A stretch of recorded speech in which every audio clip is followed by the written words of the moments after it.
நம்ம இன்னைக்கு நண்டு மசாலா எப்படி செய்யணும்னு சொல்லிட்டு பார்க்கலாம். நண்டு வந்து நல்லா வெரைட்டியான ஸ்டைலில் செய்யலாம். இப்போ நாங்கள் செய்ய போகிறது ரொம்ப வெரைட்டியாகவும் இருக்கும், சூப்பராகவும் இருக்கும். இப்போ நீங்கள் அதுக்கு 1 கிலோ நண்டை வாங்கி நல்லா வாஷ் பண்ணி வச்சுக்கோங்க. நாங்கள் நண்டு சுத்தம் பண்ணுற வீடியோ கூட நாங்கள் அப்லோட் பண்ணியிருக்கோம். நல்லா வாஷ் பண்ணி இது மாதிரி எடுத்து வச்சுக்கோங்க. அதுக்கு என்னென்ன பொருட்கள் தேவை அப்படின்னா 2 பச்சை மிளகாய், அதுக்கப்புறம் இஞ்சி பூண்டு, அதாவது 4 பல்லு பூண்டு வேணும். அதே அளவு வந்து இஞ்சி எடுத்து வச்சுக்கோங்க. சோம்பு தேவை 1 டீஸ்பூன், 1 டீஸ்பூன் மிளகு, 1 டீஸ்பூன் சீரகம், அப்புறம் தேங்காய் வந்து ஒரு 4-5 கீற்று தேங்காய், அதுக்கப்புறம் மசாலா வந்து மஞ்சள் தூள், மல்லித்தூள், தக்காளி ஒரு 4 தக்காளி, வெங்காயம் நல்லா பெரிய வெங்காயமாக இருந்தால் ஒரு 3 பெரிய வெங்காயத்தை நறுக்கி வச்சுக்கோங்க, கொத்தமல்லி தழை, பச்சை மிளகாய், அப்புறம் வந்து எண்ணெய் தேவை. இப்போ நம்ம எப்படி செய்யணும்னு சொல்லிட்டு பார்க்கலாம். நான் மசாலா அளவெல்லாம் நான் போடும்போது சொல்கிறேன். முதல்ல வந்து இந்த இதில் நம்ம அரைச்சிக்கணும். இப்போ உப்பும் தேவைங்க.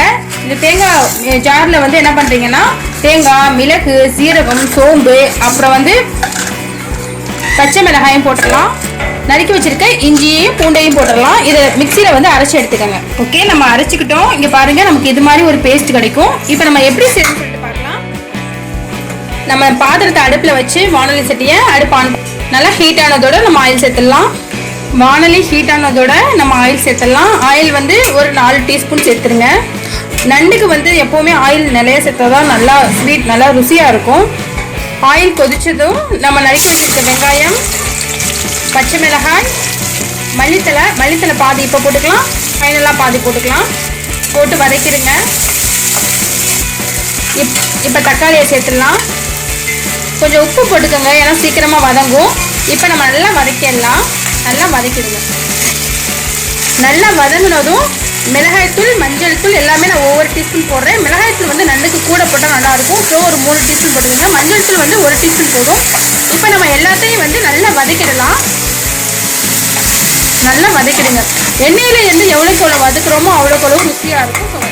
அடுத்து மல்லித்தூள் வந்து நம்ம 1 டீஸ்பூன் நான் நிரம்ப போட்டுக்கிட்டேன். டீஸ்பூன் கிடையாது, டீஸ்பூன் கணக்கில் 2-3 போடணும். பெரிய ஸ்பூனாக இருந்தால் 1 டீஸ்பூன் போட்டுக்கோங்க. இப்போ நம்ம அரைச்சி வச்சுருக்கோம் பார்த்தீங்களா மசாலா, அதையும் சேர்த்துடலாம். அதையும் சேர்த்து நல்லா எண்ணெயில் நல்லா வதக்கிடுங்க. நல்லா எண்ணெயில் வந்து அதுவும் நல்லா வதங்கணும், அப்போ தான் ருசி கொடுக்கும். இப்போ நல்லா நம்ம வதக்கிடணும். வதக்க இங்கே பாருங்கள், எண்ணெய் வந்து பிரிஞ்சு நமக்கு கிடைக்கும். இப்போ ஒரு 1/2 டீஸ்பூன் ஜீனி சேருங்க, அதாவது ஒயிட் சுகர். ஜீனி போட ருசி அதிகமாக இருக்கும். எல்லாத்தையும் சேர்த்து நல்லா வதக்கிடுங்க. இப்போ நம்ம கழுவி வச்சுருக்கோம் பார்த்தீங்கன்னா நண்டு, அந்த நண்டை வந்து சேர்த்துடலாம். நண்டை போட்டுருங்க. அதில் நான் நண்டை சேர்த்துட்டேன். இப்போ நண்டையும் இந்த மசாலாவையும் எல்லாம் ஒன்றாகிற மாதிரி நல்லா ஃபுல்லாக அதில் படுற மாதிரி ஃபுல்லாக நல்லா கிண்டிடுங்க. மசாலாஸ் எல்லாமே நண்டில் வந்து ஸ்ப்ரெட் ஆகி பரவணும். உங்களுக்கு கொஞ்சம் கிரேவி மாதிரி தொட்டு சாப்பிட்ற மாதிரி வேணும் அப்படின்னா கொஞ்சம் நம்ம சேர்த்துக்கலாம், வாட்டர் சேர்த்துக்கலாம். நம்ம மசாலாஸ் அரைச்சி அதே ஜாரில் கொஞ்சம் தண்ணி ஊற்றி அரைச்சி இதில் ஊற்றிக்கோங்க. ரொம்ப தண்ணி ஊற்றினா குழம்பு மாதிரி போயிடும். ஸோ நண்டு மசாலா அப்படிங்கும்போது கொஞ்சம் லைட்டாக தண்ணி ஊற்றிக்கோங்க. இப்போ அதோட நண்டும் வேகணும், ஸோ தண்ணி ஊற்றி தான் ஆகணும். இப்போ நம்ம வந்து லாக் பண்ணி வேக விட்டுடலாம். ஒரு 15 நிமிஷத்தில் வெந்துடும். மூடி வச்சுருக்கேன். 15 நிமிஷம் கழிச்சு பார்க்கலாம். விவர்ஸ் இங்கே பாருங்கள், நான் ஓப்பன் பண்ணி பார்த்தேன்.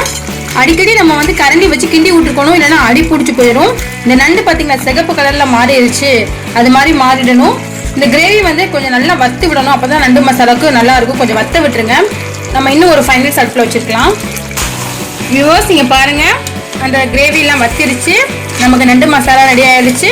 நம்ம அடுப்பை ஆஃப் பண்ணிடலாம். ஃபைனலாக மேலே கோரியண்டர் லீவ்ஸை, அதாவது மல்லி இலையை வந்து தூவி இறக்கிடுங்க. ஓகே ஃப்ரெண்ட்ஸ், பாருங்கள் நமக்கு செஞ்சு முடிச்சாச்சு. ரொம்ப டேஸ்ட்டாக இருக்கும். சப்பாத்திக்கு, குருமாவுக்கு, பரோட்டாக்கு, இடியப்பத்துக்கு, சாதத்துக்கும் ரொம்ப ரைஸ் சாதத்துக்கும் ரொம்ப மேட்சாக இருக்கும். எல்லாத்துக்குமே சாப்பிட்லாம். இதையுமே சாதத்தில் போட்டு பசஞ்சு கூட ரொம்ப சாப்பிட்லாம், நல்லாயிருக்கும். செஞ்சு பாருங்கள் கண்டிப்பாக. இந்த வீடியோ பிடிச்சிருந்துச்சுன்னா எங்கள் ஹோம் யூடியூப் சேனலுக்கு சப்ஸ்கிரைப் பண்ணுங்கள். தேங்க்யூ.